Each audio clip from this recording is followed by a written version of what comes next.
Welcome to the Life, Love, Everything podcast. I am your host, Tasmin Bota. Today, we are continuing our special RSV Awareness Series, and I am joined by my fellow Preemie mom, Raeesa Paruk. Raeesa is a mom, a wife, and a firm believer in spreading awareness for the silent virus that affects the most vulnerable population, babies, both full term and premature. For those of you who do not know what RSV is, respiratory syncytial virus, known as RSV, is a common, highly contagious respiratory virus causing mild cold like symptoms in most people. While typically mild, it can cause severe lung infections like bronchitis or pneumonia, especially in the vulnerable population. So, Raeesa, we are so excited to have you here to help us raise awareness and to talk about your story. Thank you for joining us. Thank you for having me. I hope today will be delightful and it should help fellow moms out there. Absolutely, absolutely. It definitely will. Do you mind telling us a little bit about your pregnancy journey and how you ended up having a preemie? Okay, so my this was my second pregnancy. My first pregnancy was your typical normal healthy pregnancy. The second pregnancy was going relatively okay, and at 33 weeks I was experiencing some stomach cramping. And it was just in my luck that I had an appointment scheduled for that day. So I went to my gynae and they did, they put that band over your stomach. It's called a CTG. So they did that for me and they realized that the baby's heart rate was decreasing. And Wow. he told me, it was a Friday afternoon. So he did tell me that, you know what, there's no way you can go home. I looked at him and like, you, Mhm. you don't prepare for these things. At 33 weeks, you literally are not prepared for the baby to come into the world, right? So Absolutely. he told me that there's no way you can go home. He told my husband, please go home, bring her ID. We need her ID, and just whatever you can pack a few things, and come back to the hospital. We need to do a Caesar ASAP. Wow. So that's where our drama unfolded with a Oh my premature gosh. baby born at 33 weeks. How did you feel in that moment when they said to you, we have to deliver your baby now?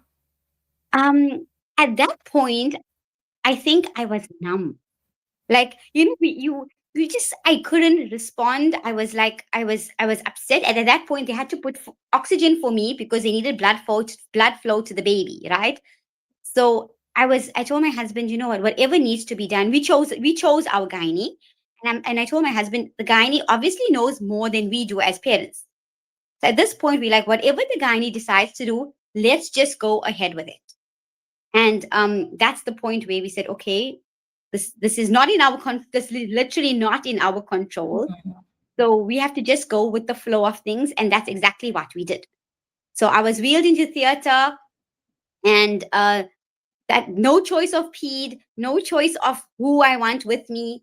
We have a preconception. Okay, I'm doing this, and this is what I want to do.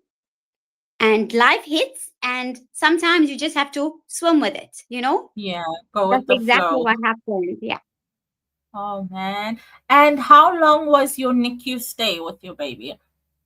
So he was in the NICU for 3 weeks. So whilst we were there, he initially, he had to have the nasal prongs in. That Mhm. was that, and because of him being born so prim, his suckling reflex was not established as yet. So we had to do the feeding tube.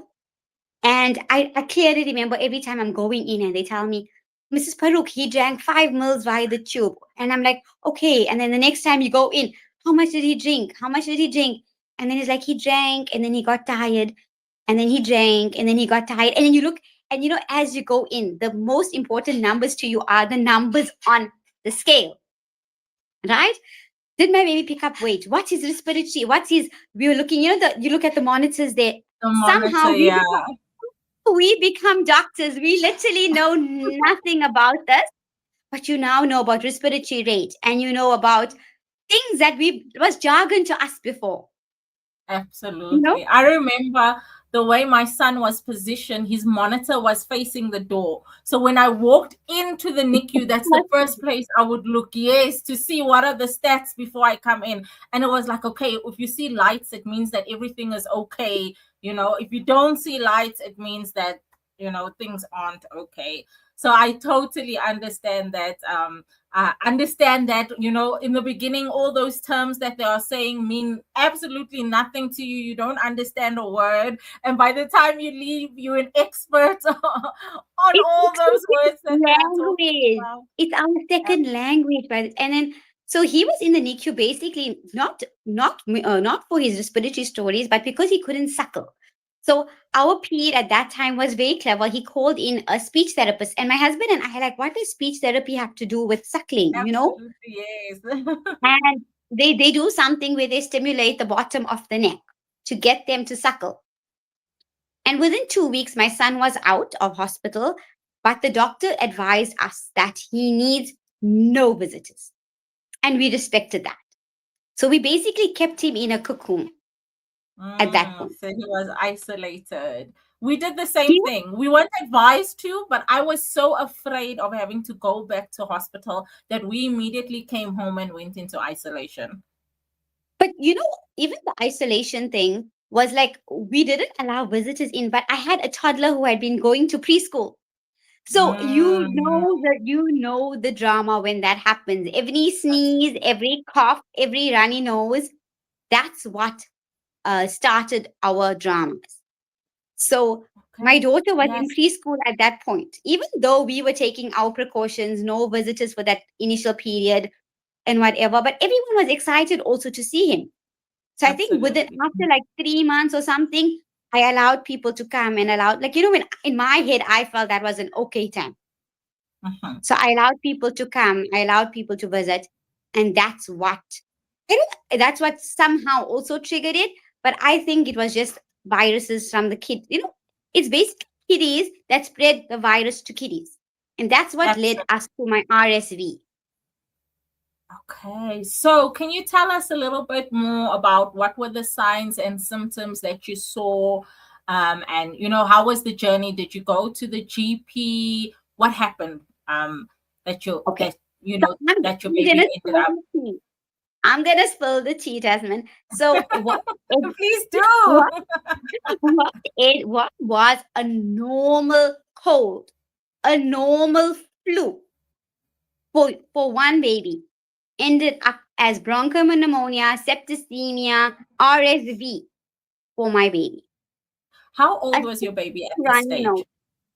He was between 6 months and 7 months old, right? Okay. So So he ended up what were the with a first normal. signs that he had a cold?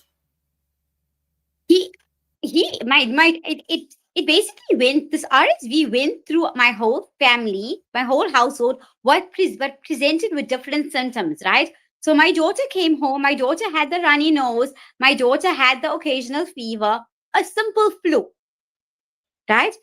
And we try to, like, when our kids are sick, we try as far as possible to isolate them from one another.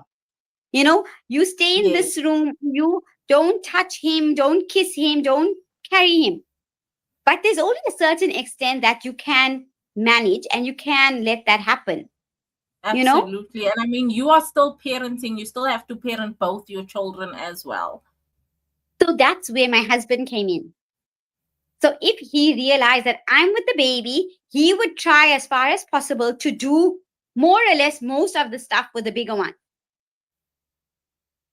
So we what presented as a normal flu, normal cold for my big one, the small one, my baby ended up with a flu cold. I went to the GP.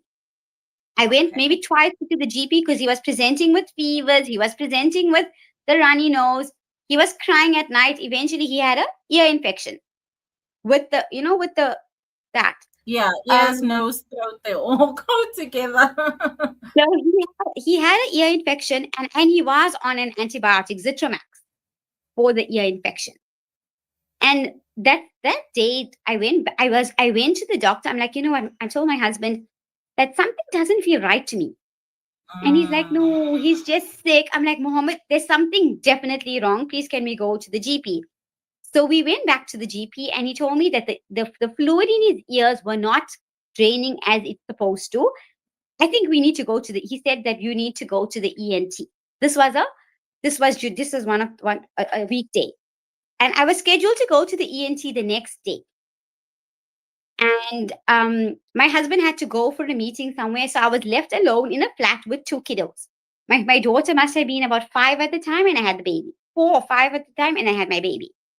And I was sitting with him and I could notice his nose, this part of the nose going up and down. Mm, So it's called, now we know it's called nasal flaring. And as he was breathing, there was a sound, like a very high pitched sound. And my gut in me told me to phone the doctor. So I phoned the doctor and I'm like, this is what's happening. Can you please just listen? Maybe can you tell me what to do? yeah. Does he need a nebulizer? And he's like, no, Raeesa, you need to go to the hospital immediately. I will meet you there. Oh, wow.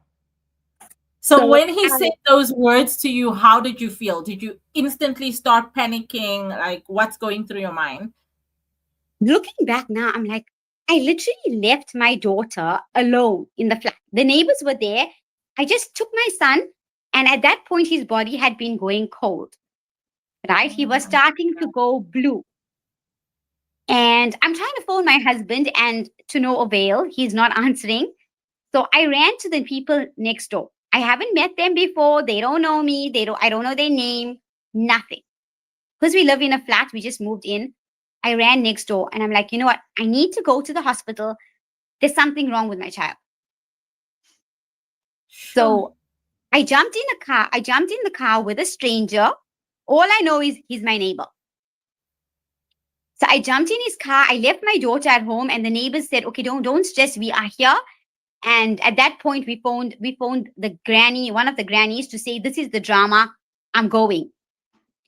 So we went to the hospital, and I don't know what in me made me give him CPR the whole way there. Just blowing in his nose and just praying, and just blowing in his nose. Because what else do you do at that point? You just Yeah. feel helpless. And how So far that is the hospital from where you live? it was literally not even a 5-minute drive, but it felt like the longest 5 minutes in my life, Tasmin. So we went to the hospital, and the GP at that point told me that he's coming to meet me at the hospital. He was there, but he tried to get hold of my ped, right? And the ped wasn't based at this hospital. He was based at a further hospital. So he told the GP that, put the baby in the emergency and admit him. I will see him tomorrow.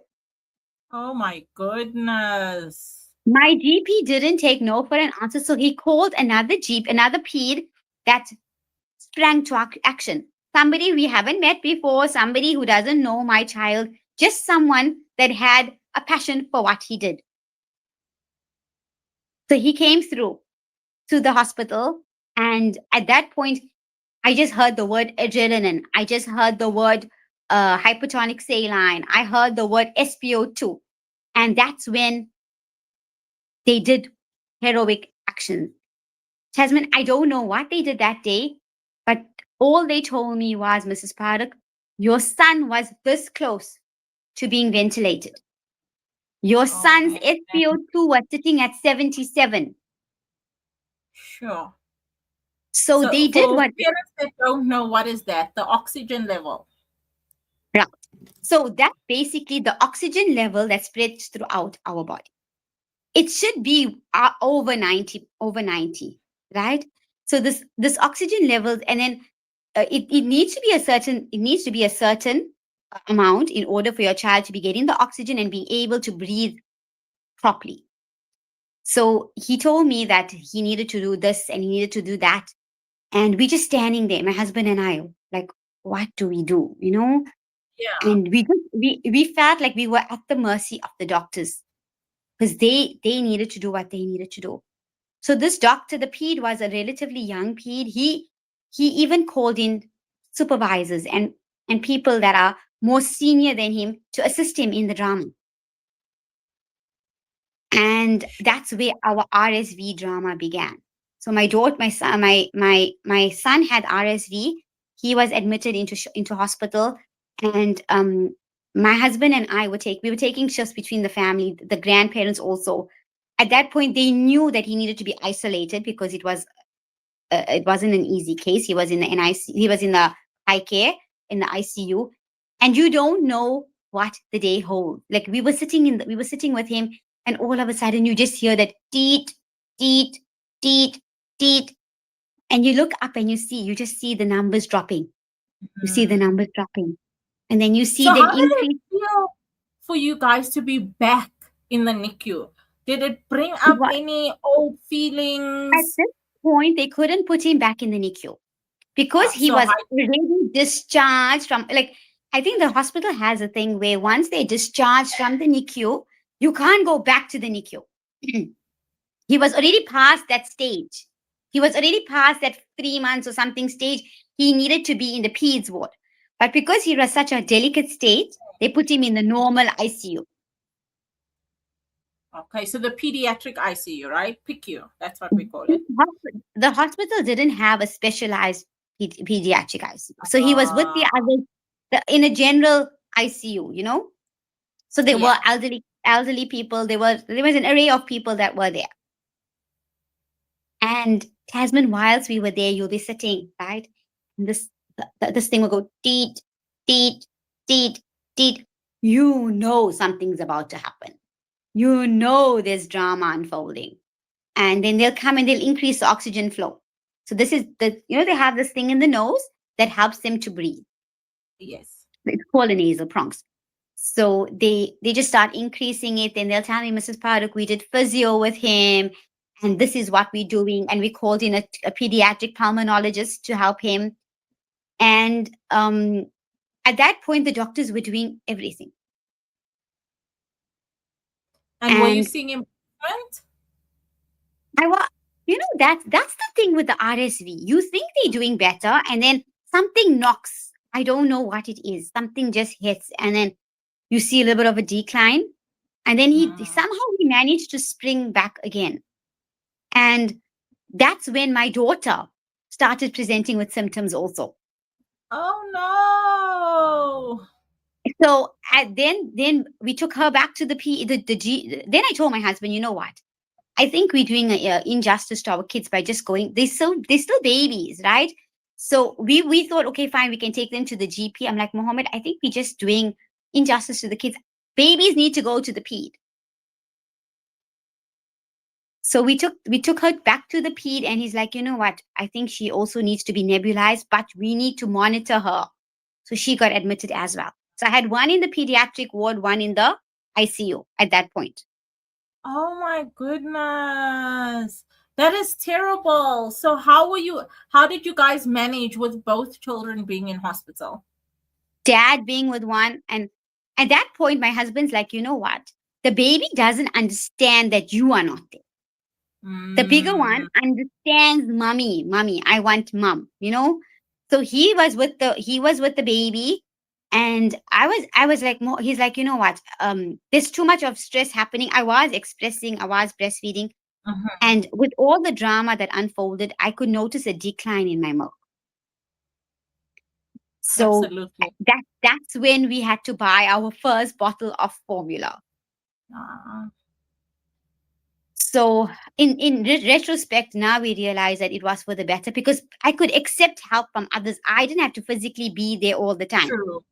True, true. And I mean, expressing milk on its own is a job by itself because you have to make sure that you're sticking to a schedule. You have to make sure everything is sterilized. So I totally understand. So I was like, we have to do what's best for the child. I know there's this stigma attached to everything. I know there's benefit in breastfeeding. We know the benefits, but I'm like, Mohammed, I can't fill from an empty cup at this point.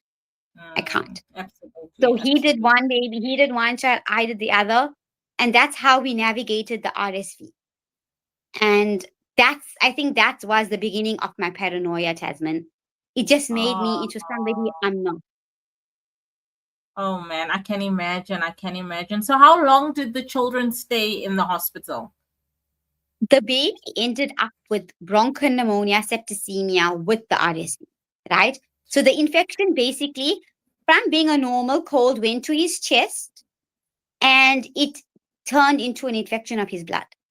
Mm, And it took him at this point, I can't remember how long we spent in the ICU, like, because there were so many subsequent hospital visits after this. mm, The RSV wasn't a one thing done and dusted. No, we went to the hospital for that.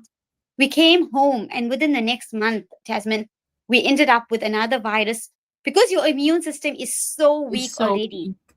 absolutely. Sure. So how And many times were you back and forth between the hospital?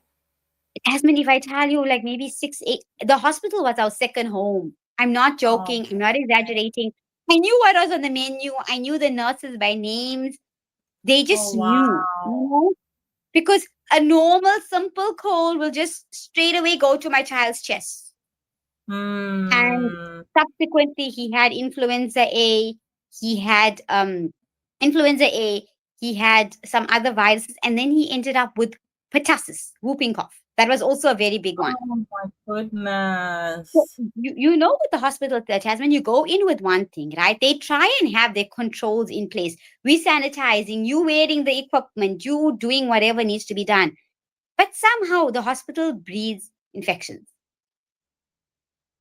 So you're going in for one thing, you're coming back, and then within like 2, 3 weeks, you're coming back with another whole virus. Sure. Oh my gosh, that is so terrible.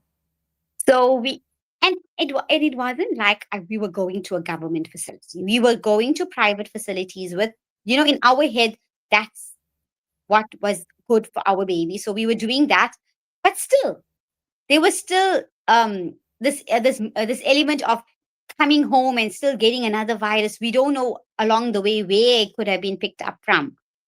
Hmm. You know, and Yeah, I already hear you. your immune system is so weak, Yeah, and and it's that not having is what enough time to recover from the one thing before the next thing comes along. I'm glad that you actually brought that up, because we were literally giving, as per the doctor's instructions, we were living on Panado for the fevers and Nurofen. And one, you're giving him the Panado Nurofen for one fever. You're finishing off with that dose. You're finishing off with you're just finishing off with the antibiotics. Maybe a week later, fever starts again. You start with the Panado again. And we, in our head, we think, okay, you know what? We're not overdosing. We're not giving him heavy medication. But over a period of time, your body responds to the medication. Your liver Absolutely. takes a toll. My child became antibiotic resistant, Hasman, at the age of not even 10 months old. He was taking Sure. Rosafen. Every single time you had drama, you were giving him Rosafen. So eventually, nothing agreed with him. Oh my goodness. Wow, wow, wow. So, Sure, Raisa, it- not it's been only 7 one years child, but that two children being with sick RSV. With in and RSV. out with RSV, in and out of the hospital multiple times. Do you have any advice for parents? Because, firstly, RSV is really unknown until your child contracts it. And hence why we're doing this campaign and this series, because we want parents to be aware and we want them to have preventative measures in place. I do understand that, obviously, like in your case, you tried by all means. And I also understand because I was also a mom with a newborn and a school going child. I won't even tell you how OCD I was that my kid, when he walked in from school, had to take off all his clothes, jump in a bath, wash off all the germs, sanitize before he could come near us because I was so traumatized from that hospital experience. So, like, you did everything that you could, right? And we can try and do everything that we can and still end up in a situation like this, but I think knowledge is power, right? So what would you tell to other parents, especially with newborns, because RSV affects you from the ages 0 to 2 years, though that is the most vulnerable population to get RSV. So I would like to tell parents that as far as possible, if our people tell us, oh, it's just sinus. I don't know if you've heard this before. It's just sinus. Oh no, it's just I'm just feeling nasal. Uh-uh. If you're sick, please don't come near my child. And we had to Louder, learn to please. we had to learn. We also as parents had to learn if we were taking our kids somewhere, right? And we knew some people actually started understanding what we were saying. If they were sick, till now, my family members will tell me, I'm feeling a bit nasal. I'm just letting you know. And that's when you realize that that's true love, right? Mm. For one function, for one day of happiness, uh-uh, it's not worth it. I'm Just so because you glad have that you say FOMO, that. just Yeah, and because that you're your going to have family FOMO. Uh-uh. your family respected that. I think that's a big one because a lot of times people don't respect it because they don't understand. I have a family member who I promise you up until today hasn't touched my child because they didn't respect the fact that I wanted everybody to sanitize their hands before they could touch him. And he's grown now. He's like 9 years old now. But it's We that had respect. the Because when sanitizer. you're in the We had our ICU, sanitizer. yeah, but when you're in the ICU, it's just you and your child. No one else is there. No one, it's so hard and such a toll. So I love that your family and friends respected your wishes. They had to. They had. It was literally a life and death situation. Please don't kiss my child for the first couple of months. If I till today, if I see a cold sore, a mouth sore on people, don't even come near to my child. I don't. And I think at this point, we as parents need to be advocate for our children. You know, we have to advocate. You take three Absolutely. steps Because they back. can't speak for themselves. They can't speak for themselves, and it's our duty as parents to protect our children, right? So that's what we did. We isolated, we sanitized, we did whatever we could. But also me being in the house, I felt like I was slipping. This RSV really takes a toll on you, right? How much can you be with two kids staying in a flat, like in a nest? Then we started, okay, fine. I started going like, to the beach. You're sitting open air, no contact, no interaction. That was good. If I needed to go anywhere, we would leave the baby with a family member and my husband and I would do whatever we needed to do. And that's how we went through this whole RSV thing. And I just want to say also that to one person, a simple sneeze, a simple cough, a simple runny nose is 3 weeks in the hospital for our babies Mm. with this RS. Till now, Jasmine, I don't visit babies. It can be my bestie, it can be my sister. You have a baby, I will come to see you when I am ready to see you. I don't have FOMO that I have to see the baby. No. I get that. I get that. Yeah, I understand. And that is so awesome that you are also, not only are you trying to protect your own children, but you're also protecting others. So This before is we also close off, trauma. Raeesa, how is your son now? Because obviously he's older now. Does he still have lingering effects? So does he catch colds easily? Is he still suffering with, respiratory issues? So, Tasmin, this RSV, it took us a while to get my son back and running again because it was just the one infection after the other. Um, and you must remember he was always getting the nasal prongs, so he missed out. And you must know somehow it agitates the throat, I right? can believe. So he missed out on the eating reflex, right? There's something to do with the mouth and this respiratory thing where he had aversion to textures. He That's couldn't also a eat. very common preemie thing, I must say. I think the preemie, and I also think this nasal prongs thing and this it just is something just triggered that. And another effect that we have till today is he literally has anxiety when he sees the badges of the nurses. There's just Oh, something to do with the he will go into his shell. He'll sink into a shell and he will clench onto his dad, and that's oh, something that I don't think he's ever gonna get over. yeah. But um yeah, that's what happened with him. And but overall he's doing much better. He's grown up, he's doing much better. And also I think we learned now that the child is gonna get he's bigger. Every time he used to get sick, Tasman, I used to be watching over him like this just to check how's my child breathing.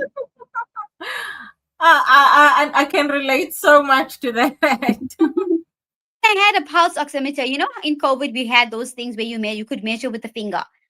I had that. Yes. If I tell you, Tasman, I had a hospital bag on standby. You're gonna think this lady is mad, but I had a No. hospital bag packed and ready. I had one packed and ready for him and me because I was so paranoid that this child is gonna get sick and I'm gonna need to run.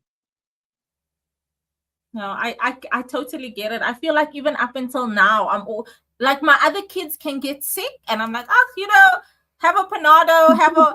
The Yes. minute it's my preemie, I'm like on high alert like this. I don't think it ever goes away, to be honest. Never. No, and I think the trauma, it's not just that, it's that trauma attached to this RSV. Till today, if somebody tells me they have RSV, I like you can hear I freeze. It's just something that just really I don't think there's enough awareness around it. Now with this baby, I had my baby. My husband and I spoke to Yes, the ped and we're like, congratulations, you have another thank baby. you. Yes. No, Jasmine, it took us very long to agree to have a baby because of the drama and the tension and everything that we went through. We were too scared. We were too I terrified to go through that whole thing again. So Mhm. we actually asked the ped, can we do the RSV? So he managed to give the baby the synergist virus as a synergist, the vaccine, Yes, right? the vaccine, yes. So, and they even advise us every flu season do the flu vaccine, but that's just something that's controversial also. So they're like, it's RSV season, take your precautions. So we know May, June Yes, is April, May. That's RSV season. Keep your absolutely. kids indoors as far as possible, and we train as parents to do outdoor things now. I don't know if that also something that will resonate with you. What about the outdoor things? So, with my bigger one, we'll take her to the play areas and take her to the different facilities, right?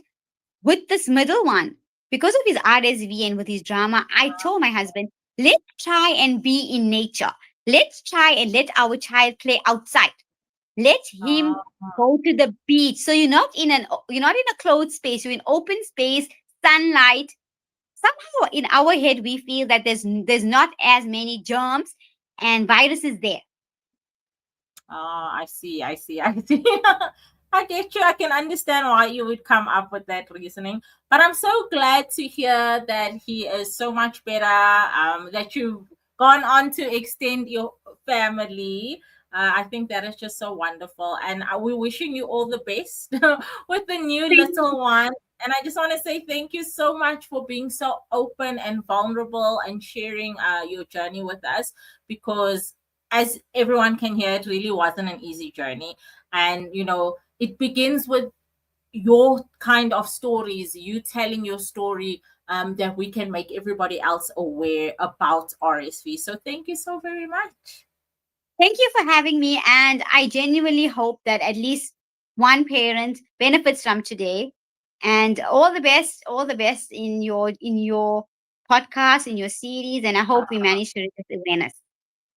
Thank you so much. And I love the words. Thank you. So everybody together, let's spread awareness and not RSV. Don't go around the babies if you're not feeling well. Wash and sanitize your hands, wear a mask. Yeah, and this has been the Life Love Everything podcast. I am your host, Tasmin Bota.